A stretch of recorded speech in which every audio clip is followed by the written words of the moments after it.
नहीं दोस्तों, बहुत बहुत स्वागत है आप सभी का आपके अपने चैनल छत्तीसगढ़ युवा शक्ति में। दोस्तों, आज हम देखेंगे आईटीआई प्रशिक्षण अधिकारी भर्ती के लिए दस्तावेज सत्यापन हेतु विभाग ने 31 गाइडलाइन जारी किया है, जिसका विस्तार से हम यहाँ पे सारे डिटेल्स देखेंगे ताकि आपको किसी प्रकार का कोई डाउट ना रहे। कल हमने चेक लिस्ट भी आपके सामने शेयर किया था और बताया था कि कौन कौन से डॉक्यूमेंट को विभाग ने आवश्यक किया है, और जो हमने बताया था वो सारे अपडेट हमने वीडियो में पहले भी दे चुका था। यदि आप चैनल के साथ आप जुड़े होंगे हमारे, तो आप देख सकते हैं कि आपको हमने पहले ही बताया था कि क्या क्या डॉक्यूमेंट लगने हैं, और कुछ शपथ पत्र भी लगता है, आपको बताया था हमने। तो क्या क्या शपथ पत्र लगेंगे वो सब चीज़ हम इस वीडियो में देखेंगे, और किस फॉर्मेट में लगेंगे ये भी हम देखेंगे।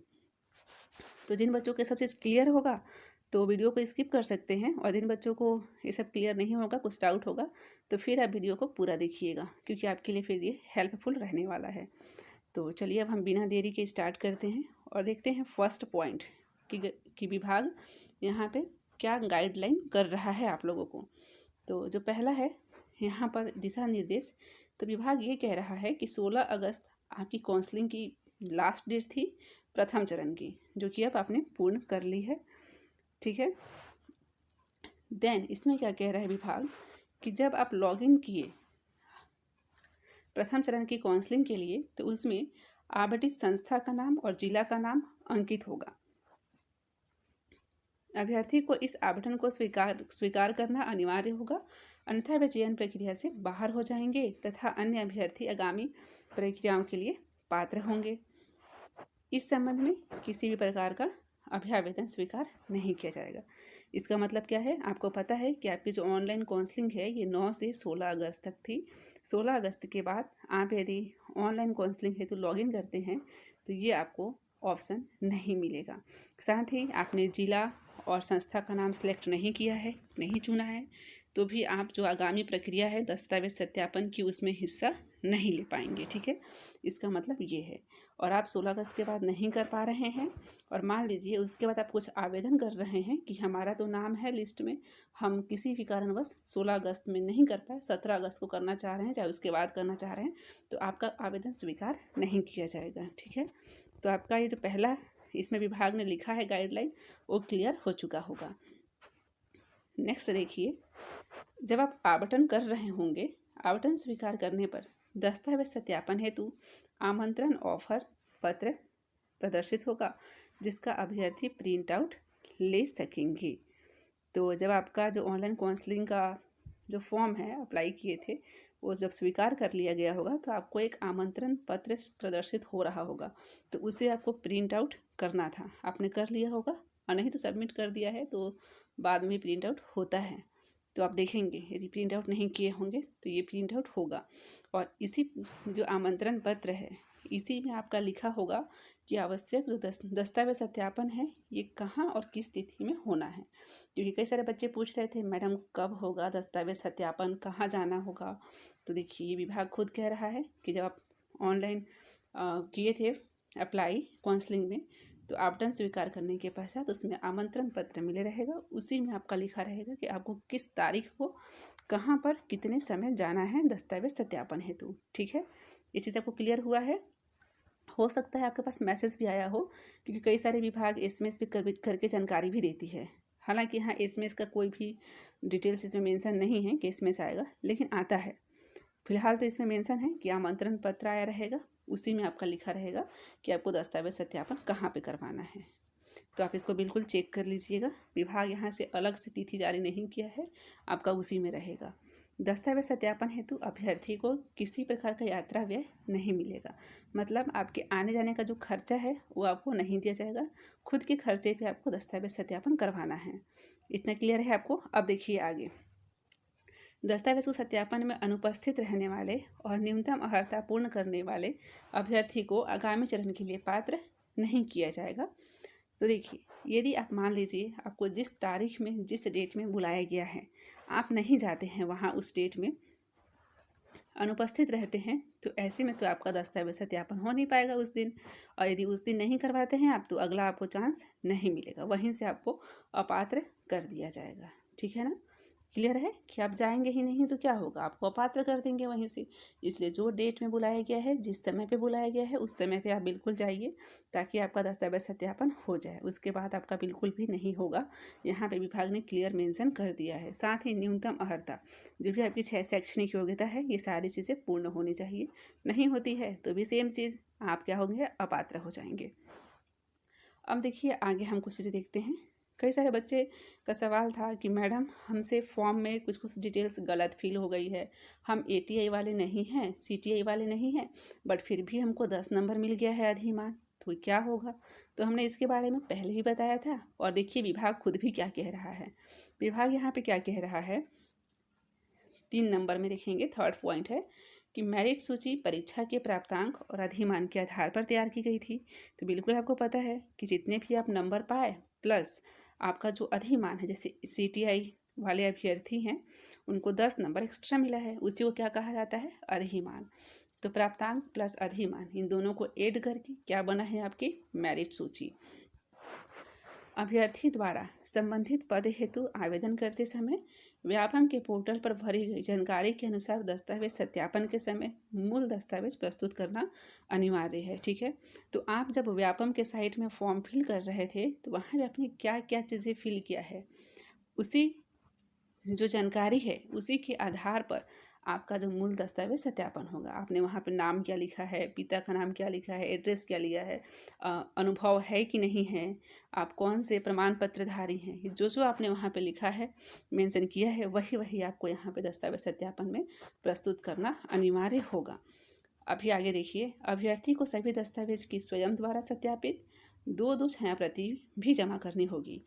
तो ये सब चीज़ हमने बताया था पहले ही कि बिल्कुल फ़ोटो कॉपी वगैरह करा लीजिएगा। तो यहाँ पे 2 मांग रहा है विभाग, तो 2 छाया प्रति आप करवा लेंगे। यदि उनके द्वारा संबंधित दस्तावेज गलत प्रस्तुत किया जाता है या प्रस्तुत नहीं किया जाता है या संगत दस्तावेज प्रस्तुत नहीं किया जाता है या संगत योग्यता अनुभव CITS योग्यता धारित नहीं की जाती है तो वे चयन प्रक्रिया से बाहर हो जाएंगे। तो हमने आपको बताया था कि आपका जो नाम है वो सभी डॉक्यूमेंट में सेम होना चाहिए। देखिए यहाँ लिखा है संगत, सभी में सेम होना चाहिए। आपने जो योग्यता फिल किया है फॉर्म भरते वक्त वो होनी चाहिए। अनुभव आपने यस किया है तो अनुभव होना चाहिए, नो किया है तो कोई सवाल ही नहीं है, यहाँ पे अनुभव कंपलसरी है।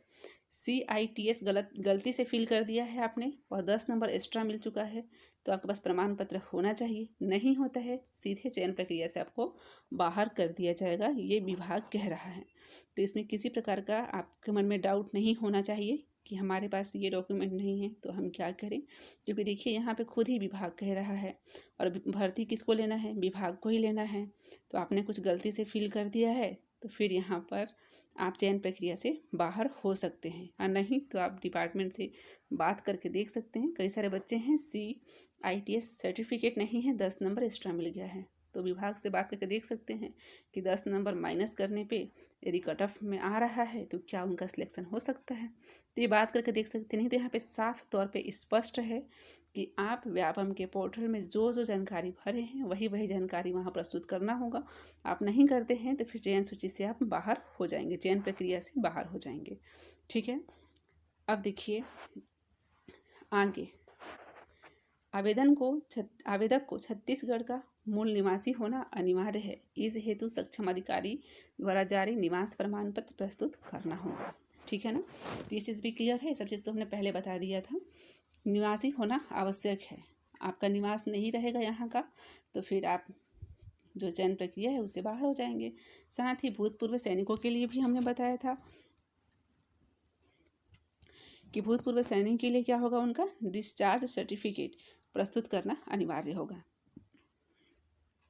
और जो सक्षम अधिकारी हैं उन्हीं के द्वारा ही ये बनना चाहिए डिस्चार्ज सर्टिफिकेट। ठीक है, तो छत्तीसगढ़ का निवासी सभी के लिए, भूतपूर्व सैनिक जो हैं उनके लिए डिस्चार्ज सर्टिफिकेट। इसके साथ ही देखिए हम आगे 6वें नंबर में क्या कह रहा है विभाग कि अभ्यर्थी के पास विज्ञापन में उल्लेखित आवश्यक शैक्षणिक तकनीकी अर्हता, मतलब कि ITI डिग्री डिप्लोमा जो भी है, वांछित अनुभव, ठीक है, अन्य अर्हता तथा आवश्यक प्रमाण पत्र ऑनलाइन आवेदन करने हेतु निर्धारित अंतिम तिथि तक धारित करना अनिवार्य है। ऑनलाइन आवेदन करने की अंतिम तिथि थी आपकी 28/5/2023। इसके पश्चात जारी किया गया आपका शैक्षणिक प्रमाण पत्र, अनुभव, वांछित वैध स्थायी ड्राइविंग लाइसेंस, अन्य अर्हता प्रमाण पत्र मान्य नहीं होगा। तो इस चीज़ को भी हमने स्पष्ट तौर पे ये नोटिस आने से पहले ही आपको बताया था कि जितने भी प्रमाण पत्र है वो 28/5/2023 के पहले का होना चाहिए। इसके बाद का यदि होता है तो बिल्कुल मान्य आपका नहीं होगा। ठीक है ना, इसको हमने स्पष्ट किया था और आपने वो वीडियो देखा भी होगा। अब विभाग भी देखिए वो चीज़ों को यहाँ पे क्लियर कर रहा है। तो बिल्कुल आप यहाँ पे नोटिस करके चलेंगे कि जो भी आपके पास डॉक्यूमेंट है वो 28/5/2023 के पहले का होना चाहिए। बाद का भले ही ओरिजिनल हो, भले ही सब सही हो, लेकिन फिर भी से विभाग आप उसको नहीं मानेगा, वो 28/5 के पहले का ही मानेगा। ठीक है ना, तो इतना आपको क्लियर होगा। यदि कुछ भी डाउट रहता है तो भी आप कमेंट सेक्शन में लिख के बता सकते हैं। हालांकि हम यहाँ पे एक चीज़ आपको क्लियर करते जा रहे हैं और पहले भी कर दिए हैं, और यहाँ पे आप प्रमाण के साथ जो विभाग कह रहा है। ठीक है, आगे देखिए 7 नंबर विभाग क्या कह रहा है यहाँ पर। तो विभाग ये कह रहा है कि छत्तीसगढ़ व्यावसायिक परीक्षा मंडल मतलब कि व्यापम द्वारा जारी प्रवेश पत्र प्रशिक्षण अधिकारी भर्ती के लिए ऑनलाइन आवेदन एवं आमंत्रण पत्र की 2 प्रति अभ्यर्थियों द्वारा जमा किया जाना अनिवार्य है। तो यहाँ पे क्या मतलब है, आपको आ रहा होगा समझ कि व्यापम में जब आप फॉर्म अप्लाई किए थे तो उसकी जो कॉपी है प्रिंट आउट आप निकाले होंगे ऑनलाइन आवेदन का, तो वो भी प्लस प्रवेश पत्र भी आपको लेकर, और प्लस जो आमंत्रण पत्र है, ऑफर है, जो आपका डॉक्यूमेंट सत्यापन के लिए उसे लेकर जाना है। 2 आपकी छाया प्रति करवानी है और जाके आपको वहाँ पे जो भी ऑफिस है विभाग की वहाँ पर आपको जमा करना होगा। आगे देखिए 8वां नंबर गाइडलाइन में विभाग क्या कह रहा है कि अभ्यर्थी द्वारा संबंधित पद हेतु आवेदन करते समय व्यापम के पोर्टल पर भरी गई जानकारी के अनुसार दस्तावेज सत्यापन के समय दस्तावेज प्रस्तुत करना अनिवार्य होगा। अभ्यर्थी द्वारा पोर्टल पर ऑनलाइन आवेदन करते समय दर्ज जानकारी से उनके द्वारा प्रस्तुत शैक्षणिक, तकनीकी अर्हता, अनुभव प्रमाण पत्र, जाति प्रमाण पत्र, स्थायी निवास प्रमाण पत्र, दिव्यांगता प्रमाण पत्र, भूतपूर्व सैनिक, वांछित वैध ड्राइविंग लाइसेंस आदि प्रमाण पत्रों का मिलान होना अनिवार्य है। यदि अभ्यर्थी द्वारा संबंधित दस्तावेज गलत प्रस्तुत किया जाता है या फिर प्रस्तुत नहीं किया जाता है या संगत दस्तावेज नहीं मिलते हैं या फिर योग्य अनुभव CITS योग्यता आधारित नहीं होते हैं तो चयन सूची से भी बाहर हो जाएंगे। सेम ऊपर का लाइन यहाँ पे है। ठीक है, कि आपके पास कोई भी दस्तावेज मिसिंग रहता है, नहीं रहता है, तो आप चयन सूची से सीधे बाहर कर दिए जाएंगे। यहाँ पे विभाग का गाइडलाइन काफ़ी ज़्यादा स्ट्रिक्ट है। वो सीधे सीधे यहाँ पे कह रहे हैं कि जो भी डॉक्यूमेंट है यदि एक भी नहीं रहते हैं तो आप सीधा बाहर हो जाएंगे, और सारे डॉक्यूमेंट आपके जो होने चाहिए ये 28/5/2023 के पहले का होना चाहिए। उसके बाद का होता है भले ही वो सही हो, ओरिजिनल हो, लेकिन वो मान्य नहीं होगा। विभाग ये कह रहा है, सीधे तौर पे यहाँ पे कह रहा है। तो आपके मन में कुछ डाउट होना ही नहीं चाहिए। जितनी भी सब चीज़ें लिखी हैं वो सब चीज़ होना ही अनिवार्य है, नहीं तो सीधे विभाग कह रहा है कि वो आपको चयन सूची से बाहर कर देंगे। और ड्राइविंग लाइसेंस को लेकर बच्चों को डाउट था कि मैडम ड्राइविंग लाइसेंस सभी के लिए है क्या, तो विभाग ने यहाँ पे क्लियर किया है कि सभी के लिए नहीं है। जो कल हमने वीडियो आपके सामने शेयर किया था चेक लिस्ट का, ठीक है, वो ट्रेड से संबंधित ही ड्राइविंग लाइसेंस रहेगा। हालांकि कई सारे जो विभाग है वहाँ पे सभी के लिए रहता है। जैसे कि हमने बताया था हमारे खुद का भाई का सिलेक्शन हुआ है BPM में, ब्रांच पोस्ट मास्टर में, तो वहाँ पे ड्राइविंग लाइसेंस को अनिवार्य किया गया था, उनको मंगा ही गया था ड्राइविंग लाइसेंस। तो खैर ITA प्रशिक्षण अधिकारी में ऐसा नहीं है, सभी के लिए जो उस ट्रेड से संबंधित होंगे उन्हीं के लिए है। कल का जो वीडियो था उसमें वो चीज़ मेंशन था, आप उसे देख लेंगे कल का वीडियो।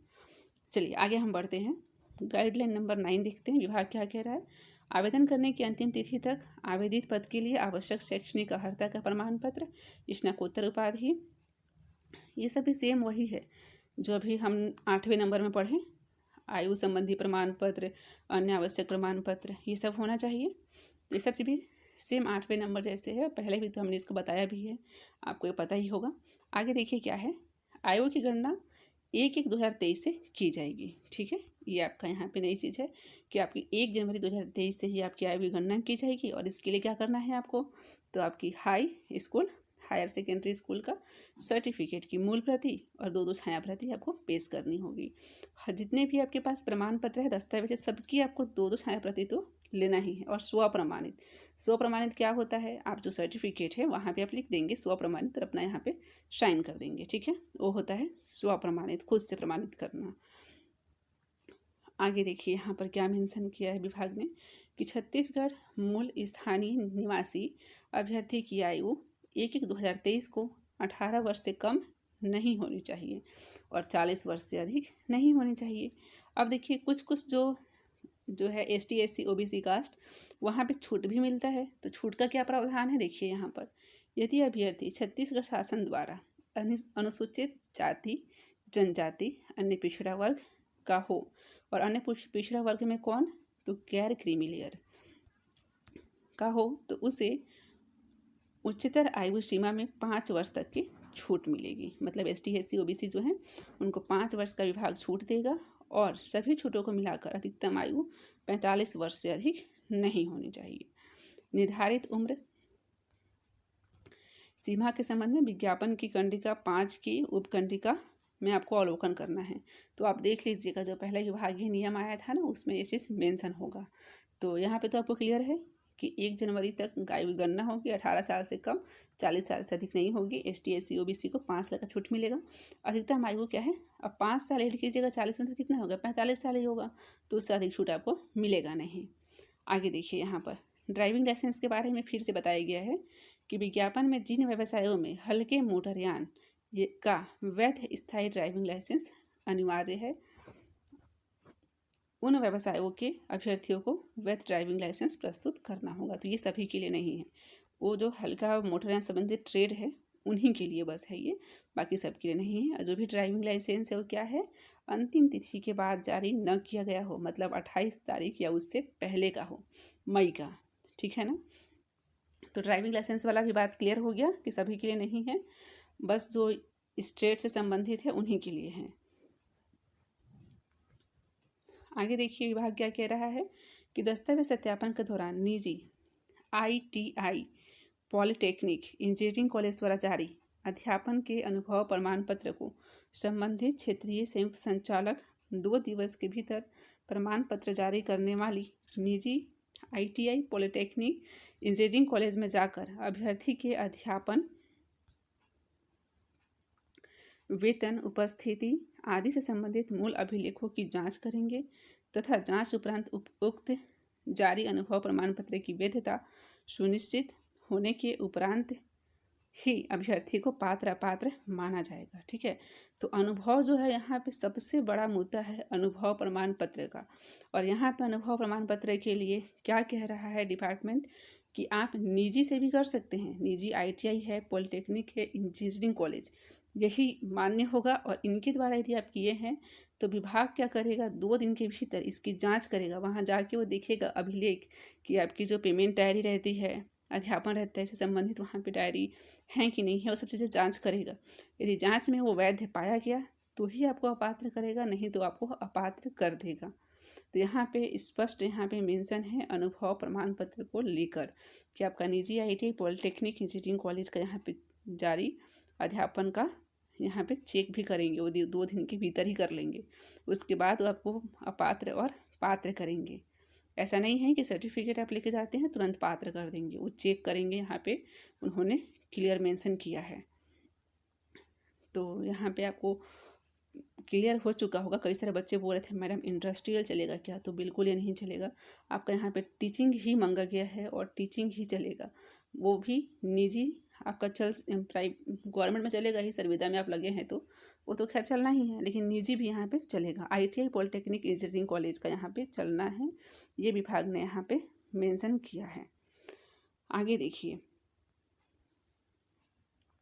यदि अभ्यर्थी छत्तीसगढ़ शासन के अधीन शासकीय विभाग, निगम, मंडल, उपक्रम में कार्यरत हो अथवा भारत सरकार अथवा उनके किसी उपक्रम में सेवारत हो या राष्ट्रीयकृत बैंक और राष्ट्रीयकृत बैंक, निजी संस्थानों एवं किसी भी विश्वविद्यालय में कार्यरत हो तो ऑनलाइन आवेदन कर सकते हैं, परंतु आवेदन करने के पूर्व अथवा तुरंत पश्चात वे अपने नियुक्ति प्राधिकारी कार्यालय प्रमुख से अनापत्ति प्रमाण पत्र प्राप्त कर दस्तावेज सत्यापन के समय प्रस्तुत करेंगे। तो ये चीज़ भी हमने आपको पहले क्लियर किया था, पहले ही बता दिया था, विभागीय जो अपडेट है ये आने से पहले ही कि आपका अनापत्ति पत्र तो लगना ही है।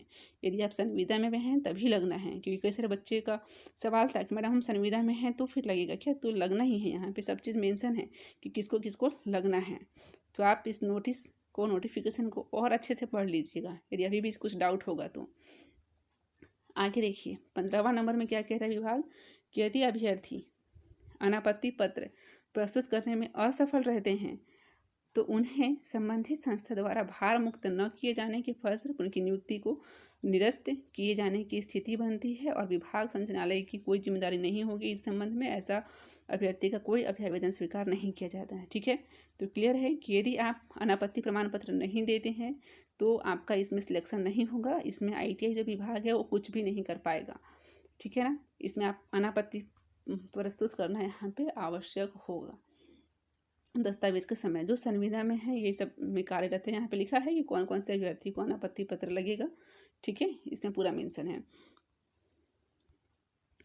आगे हम देखें कि शासकीय जो ITI के तहत मेहमान प्रवक्ताओं के अनुभव के संबंध में संचालनालय पद क्रमांक 708 12/5/2012 द्वारा जारी निर्देश के अनुसार अनुभव प्रमाण पत्र होना चाहिए। तो अनुभव प्रमाण पत्र कैसा हो जाएगा इसमें आप क्रमांक में जाके देखेंगे, और नहीं तो जो पुराना था जो नोटिफिकेशन उसमें ये चीज़ मेंशन किया गया है। यदि ITI यहाँ पे और क्या लिखा है देखिए, यदि आप अभ्यर्थी शासकीय ITI में संविदा प्रशिक्षण अधिकारी अथवा मेहमान प्रवक्ता है तो उनके द्वारा जिस ट्रेड विषय में अध्यापन प्रशिक्षण कार्य संपादन कार्य किया गया है उसी ट्रेड विषय हेतु अभ्यर्थी का अनुभव मान्य किया जाएगा। ठीक है ना, तो ये जो लिखा है ये जो क्रमांक उसमें ये सब चीज़ मेंशन है कि आप जिस ट्रेड को पढ़ा रहे हैं और जिस ट्रेड से संबंधित है उसी का मान्य होगा। देखिए क्या लिखा है, उसी ट्रेड विषय हेतु ही अभ्यर्थी का अनुभव मान्य होगा। इसी प्रकार निजी ITI में कार्यरत प्रशिक्षण अधिकारी के संबंध में उनके द्वारा जिस ट्रेड विषय में अध्यापन प्रशिक्षण कार्य संपादन कार्य किया गया है उसी ट्रेड विषय हेतु ही अभ्यर्थी का अनुभव प्रमाण पत्र मान्य होगा। ठीक है, जैसे कि आप मैथ वाले बच्चे हैं, ठीक है, फॉर एग्जांपल के लिए लेते हैं, तो आपका जो अनुभव होगा किसके लिए मान्य होगा, वो मैथ के लिए ही मान्य होगा, केमिस्ट्री के लिए मान्य नहीं होगा। उसी प्रकार ये है कि आप जिस ट्रेड से संबंधित टीचिंग कर रहे हैं, पढ़ा रहे हैं, उसी ट्रेड के लिए आपका अनुभव प्रमाण पत्र मान्य होगा, अन्य के लिए मान्य नहीं होगा। क्योंकि आप जिस ट्रेड के हैं उसी ट्रेड को तो पढ़ाइएगा, एक्स्ट्रा ट्रेड को तो दूसरे को तो आप पढ़ाइएगा नहीं। इसलिए विभाग यहाँ पे ये किया है कि आप जिस ट्रेड से संबंधित है उसी ट्रेड का अनुभव प्रमाण पत्र होना आवश्यक है। ऐसा नहीं है कि आप कोपा ट्रेड के हैं और आप जो है बिल्डिंग कंस्ट्रक्शन का वहाँ पे पेश कर रहे हैं, ऐसा नहीं है। जिस ट्रेड से संबंधित आपका है उसी ट्रेड का अनुभव प्रमाण पत्र यहाँ पर मान्य किया जाएगा। आगे देखिए, इंजीनियरिंग कॉलेज पॉलिटेक्निक में अभ्यर्थी द्वारा जिस संकाय विषय में अध्यापन कार्य किया गया है उसे संबंधित ट्रेड विषय हेतु ही अभ्यर्थी का अनुभव प्रमाण पत्र मान्य किया जाएगा। ठीक है, तो फिर से वही चीज़ मेंशन किया गया है, और ये चीज़ तो हम पहले भी आपको वीडियो में बता चुके हैं कि जिस ट्रेड से संबंधित है उसी ट्रेड का अनुभव मान्य होगा, अदर ट्रेड का अनुभव नहीं मान्य होगा। ठीक है, जिस ट्रेड में पढ़े हैं, जिस ट्रेड के विषय को पढ़ाए हैं वही मान्य होगा, अलग से नहीं। अभी हमने एग्जाम्पल लेके बताया कि आप मैथ वाले हैं तो आपको मैथ के लिए ही एक्सपीरियंस माना जाएगा, केमिस्ट्री के लिए नहीं माना जाएगा। ठीक है, एग्जाम्पल के लिए मैंने बताया कि कोपा वाले हैं तो आपका जो एक्सपीरियंस है कोपा के लिए ही वैलिड रहेगा। यदि आप कोपा में किए हैं तो आप फीटर लोग को पढ़ा रहे हैं, आप कोपा वाले हैं तो फिर वैसे में आपका अनुभव प्रमाण पत्र मान्य नहीं किया जाएगा। आगे देखिए, आगे यहाँ मेंशन है कि शासकीय इंजीनियरिंग कॉलेज पॉलिटेक्निक में पार्ट टाइम व्याख्याता के रूप में किए गए अध्यापन का अनुभव प्रमाण पत्र शासकीय ITI के मेहमान प्रवक्ताओं हेतु घंटों के आधार पर निर्धारित वर्ष के अनुरूप मान्य किया जाएगा। ठीक है, इसका मतलब क्या हुआ अब कि यदि आप पार्ट टाइम कार्य कर रहे हैं शासकीय इंजीनियरिंग कॉलेज में, पॉलिटेक्निक कॉलेज में, ठीक है, तो जो आपका अनुभव प्रमाण पत्र है ये शासकीय ITI के मेहमान प्रवक्ताओं हेतु घंटों के आधार में, मतलब वो घंटों को जोड़ के वर्ष में उसको करके मान्य किया जाएगा। ठीक है, जैसे टीचिंग का पीरियड है 5 घंटे का, 4 घंटे का, उसको 1 साल के तौर पे माना जाएगा पार्ट टाइम वालों का, मतलब जोड़ के इसमें। आगे देखिए, शासकीय एवं निजी ITI, engineering college, polytechnic college के अतिरिक्त VTP अन्य संस्थानों द्वारा जारी अनुभव प्रमाण पत्र मान्य नहीं किया जाएगा। ठीक है, तो यहाँ पे सिर्फ शासकीय, निजी, ITI, इंजीनियरिंग, पॉलिटेक्निक कॉलेज को ही मान्य किया गया है। जैसे मान लीजिए कि आप कोपा वाले हैं और कहीं पे कंप्यूटर पढ़ा रहे हैं, ठीक है, DCPD से करा रहे हैं, तो वैसा मान्य नहीं होगा। सिर्फ यहाँ पे क्या लिखा है विभाग ने, शासकीय एवं निजी ITI कॉलेज, इंजीनियरिंग कॉलेज और पॉलिटेक्निक कॉलेज सिर्फ और सिर्फ इन्हीं का मान्य होगा। ठीक है ना, अन्य संस्था का मान्य नहीं होगा। क्योंकि अनुभव प्रमाण पत्र को लेकर बच्चों का क्वेश्चन बहुत ही ज़्यादा आ रहा था कि मैडम इस कॉलेज का मान्य होगा क्या, हम कंप्यूटर पढ़ा रहे हैं कहीं DCPD से, उसका मान्य होगा क्या, इंडस्ट्री का मान्य होगा क्या। तो ऐसा कुछ भी विभाग ने नहीं कहा है। विभाग ने यहाँ पे क्लियर बताया है कि आपका जो अनुभव प्रमाण पत्र है सिर्फ शासकीय और निजी ITI, इंजीनियरिंग और पॉलिटेक्निक कॉलेज का ही मान्य होगा। इसके अलावा वो किसी का मान्य नहीं करेंगे। ठीक है, और अनुभव प्रमाण पत्र हमने बताया था कि जो विभाग ने प्रारूप आपको बताया है, दिया है, उसी प्रारूप में आपको जमा करना होगा। यहाँ लिखा है कि आवेदन करने की अंतिम तिथि के पूर्व होना चाहिए। निःशुल्क अथवा मान से भी अध्यापन का अनुभव मान्य नहीं होगा। तो इस चीज़ को भी हमने पहले ही बताया था। आपने वीडियो हमारा देखा होगा पहले, तो पता होगा कि मान से भी क्या होता है। मतलब आपने फ्री में नहीं पढ़ाया होगा, कहीं पे आपने पैसा लेके पढ़ाया है तो ठीक है। ठीक है, यहाँ निःशुल्क आपने यदि पढ़ाया है, मान से भी मतलब सेवा के तौर पर कुछ लोग पढ़ा देते हैं ना कि हाँ हम ऐसे ही पढ़ा देते हैं, कुछ फीस वीस लेते नहीं हैं, तो उस टाइप का पढ़ाया हुआ मान्य यहाँ पे नहीं होगा। आप यदि पेमेंट लेके पढ़ाए हैं तो फिर आपका जो अनुभव प्रमाण पत्र मान्य होगा, और वो भी 28 मई के पहले का होना चाहिए। आगे देखिए, जिन अभ्यर्थियों के पास छत्तीसगढ़ राज्य के बाहर से जारी अनुभव प्रमाण पत्र हैं, उनके अनुभव प्रमाण पत्र के सत्यापन के उपरांत ही चयन की नियमानुसार विचार किया जाएगा। ठीक है, मान लीजिए आप CG के हैं और आपका अनुभव प्रमाण पत्र CG के बाहर का है, तो ऐसे कंडीशन में जब तक विभाग आपका अनुभव प्रमाण पत्र को चेक नहीं करेगा, सत्यापन नहीं करेगा, जांच नहीं करेगा, तब तक आपका जो अनुभव प्रमाण पत्र है उस पर विचार नहीं किया जाएगा। वो सत्यापन करने के बाद ही विचार करेंगे। आगे देखिए, शैक्षणिक अर्हता से संबंधित स्वप्रमाणित अंक सूची सभी वर्षों की वार्षिक परीक्षा सेमेस्टर की परीक्षा आवेदक द्वारा प्रस्तुत किया जाना और 2 छाया प्रति जमा किया जाना अनिवार्य है। तो ये चीज़ भी हमने पहले आपको क्लियर किया था। जो बच्चे हमारा पहला वीडियो देखे होंगे पहले का, वो लोग के लिए अच्छा होगा, क्योंकि वो लोग यदि नहीं भी होगा तो कुछ कुछ तैयार कर लिए होंगे। लेकिन जो अभी देख रहे हैं उन लोग भी कर सकते हैं तैयार, क्योंकि हमने बताया था कि सभी सेमेस्टर का आपका जो सर्टिफिकेट है वो होना अनिवार्य है। जैसे कि इंजीनियरिंग है, 8 उसमें रहते हैं सेमेस्टर, 4 साल 8 सेमेस्टर, तो 8वां सेमेस्टर का होना आवश्यक है। बीच में जैसे कि 1-2 सेमेस्टर का नहीं होगा तो फिर उसमें जो आपका विभाग है वो विचार नहीं करेगा, क्योंकि उसमें अनिवार्य ये मंगा है, अनिवार्य ही बोला है विभाग। हर चीज़ में आप देख रहे हैं कि अनिवार्य होना चाहिए, हर एक चीज़ में। तो यहाँ पे विभाग स्ट्रिक्टली कह रहा है कि होना चाहिए, अनिवार्य है, तो आपको सब चीज़ यहाँ पे पेश करना ही होगा। फिर यहाँ पे कुछ भी डाउट नहीं होना चाहिए कि मैडम हमारे पास तो सभी है, बस 2 सेमेस्टर का नहीं है, तो फिर ऐसे में क्या है, देखिए विभाग आपको यहाँ पे रिजेक्ट कर सकता है। ठीक है ना, तो बाकी आप विभाग से जब जाएंगे सत्यापन करने के लिए तो बात कर सकते हैं। बाकी जो विभाग ने यहाँ पे कहा है उसके अनुसार तो रिजेक्ट कर सकता है।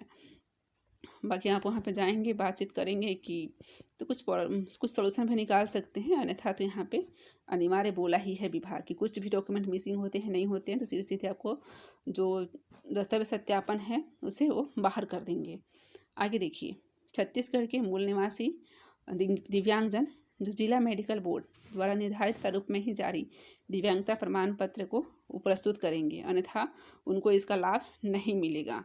तो जिला मेडिकल बोर्ड है उन्हीं का बनवाएंगे, और किस प्रकार के आप दिव्यांग है वो भी उसमें मेंशन होना चाहिए, अन्यथा आपका जो लाभ है आरक्षण का वो विभाग आपको नहीं देगी। आगे देखिए, आरक्षण का लाभ छत्तीसगढ़ के मूल स्थानीय निवासियों को ही प्राप्त होगा। सभी प्रकार की आयु में छूट, विधवा, महिला, अनुसूचित जाति, जनजाति, इन्हीं सबको प्राप्त होगा, CG के बाहर का नहीं। और निवास भी आपको पता है कि CG का ही यहाँ पे चलेगा। CG के बाहर वाले कैंडिडेट हैं तो उनको यहाँ पे अयोग्य कर दिया जाएगा। विभाग आगे क्या कह रहा है, विभाग के अधीन संचालित औद्योगिक से प्रशिक्षण संस्थाओं में 3य श्रेणी के प्रशिक्षण अधिकारी के पदों पर नियुक्ति हेतु चयन परीक्षा के लिए जारी विभाग के विज्ञापन में उल्लेखित कंडिता के अनुरूप ही अभ्यर्थियों का दस्तावेज परीक्षण किया जाना है। तो इसमें आप उस कंडिका को भी रीड कर लीजिएगा, लेकिन मेन यही सब चीज़ें हैं कि क्या क्या डॉक्यूमेंट चाहिए, कैसे नियुक्ति मिलेगी। तो नियुक्ति तो आपकी वही है, दस्तावेज सत्यापन होगा, उसके बाद पात्र होंगे, उसके बाद यदि आपका जो पोस्ट है फुलफिल नहीं होता है तो फिर सेम सेकेंड प्रोसेस चलेगी, सेकेंड लिस्ट आएगी कट ऑफ की, ये सारे प्रोसेस चलेगा, देन उसके अनुसार आपकी चयन प्रक्रिया होगी। और इसमें इंटरव्यू का कोई रोल नहीं है, यहाँ पे इंटरव्यू के लिए यहाँ पे लिखा भी नहीं है, तृतीय श्रेणी का पद है। तो आगे देखिए, आगे क्या कह रहा है विभाग, यदि अभ्यर्थी के ने छत्तीसगढ़ राज्य के निवासी होने, अन्य पिछड़ा वर्ग क्रीमी लेयर का होने के आधार पर आरक्षण का लाभ हेतु आवेदन प्रस्तुत किया है तो छत्तीसगढ़ शासन के समक्ष प्राधिकारी अनुविभागीय अधिकारी द्वारा जारी किए गए अन्य पिछड़ा वर्ग का जाति प्रमाण पत्र आपको प्रस्तुत करना होगा। यदि आप गैर क्रीमी लेयर होने के आधार पर आप यहाँ पे लाभ लेना चाहते हैं तो अनुविभागीय अधिकारी का होना चाहिए जाति प्रमाण पत्र आपके पास। साथ ही यहाँ पे मेंशन किया गया है कि उक्त प्रमाण पत्र के अतिरिक्त आवेदन प्रस्तुत करने के 3 वर्ष के भीतर का स्वयं को गैर क्रीमी लेयर के आने के संबंध में आय प्रमाण पत्र भी प्रस्तुत करना होगा। ठीक है, तो आय प्रमाण पत्र यहाँ सभी के लिए नहीं है, आय प्रमाण पत्र सिर्फ किसके लिए है, जो ओबीसी कास्ट के हैं, गैर क्रीमी लेयर, खुद को बता रहे हैं आरक्षण का लाभ लेना चाह रहे हैं, उन्हीं अभ्यर्थियों को केवल यहाँ पे आय प्रमाण पत्र के लिए कहा गया है। 3 वर्ष के भीतर का स्वयं का जो है गैर क्रीमी लेयर आने के संबंध में यहाँ पे पेश करना होगा, यहाँ पे स्पष्ट मेंशन किया गया है। बाकी आगे हम देखते हैं क्या कह रहा है विभाग कह रहा है कि जो आरक्षित श्रेणी है जैसे कि ST SC OBC उनके द्वारा जाति प्रमाण पत्र के संबंध में 50 रुपये का नॉन जुडिशियल स्टाम्प पर निर्धारित प्रारूप में नोटरी द्वारा सत्यापित शपथ पत्र उनको देना अनिवार्य होगा, करवाना अनिवार्य होगा। अब शपथ पत्र का जो प्रारूप है वो हम देखेंगे नीचे में। ठीक है, फिलहाल हम आगे बढ़ते हैं, लास्ट में इसको देखेंगे अभी नीचे में कि शपथ पत्र आपका कैसा होना चाहिए, नोटरी के द्वारा सत्यापित ये होना चाहिए।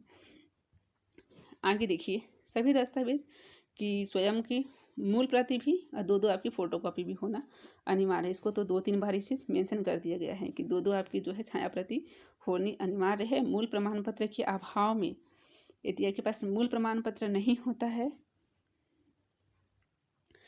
उसे प्रस्तुत करने के लिए कोई अतिरिक्त समय नहीं दिया जाएगा तथा अभ्यर्थी से कोई वचन या अभ्यावेदन स्वीकार नहीं किया जाएगा। ठीक है, यदि आप जिस टाइम पे जाते हैं सत्यापन करवाने, आपके पास मूल प्रति नहीं होती है तो बिल्कुल आपके जो एप्लीकेशन है उससे विचार भी नहीं किया जाएगा और कोई वचन पत्र भी आपसे नहीं लिया जाएगा, सीधे वहाँ से आपको रिजेक्ट कर दिया जाएगा।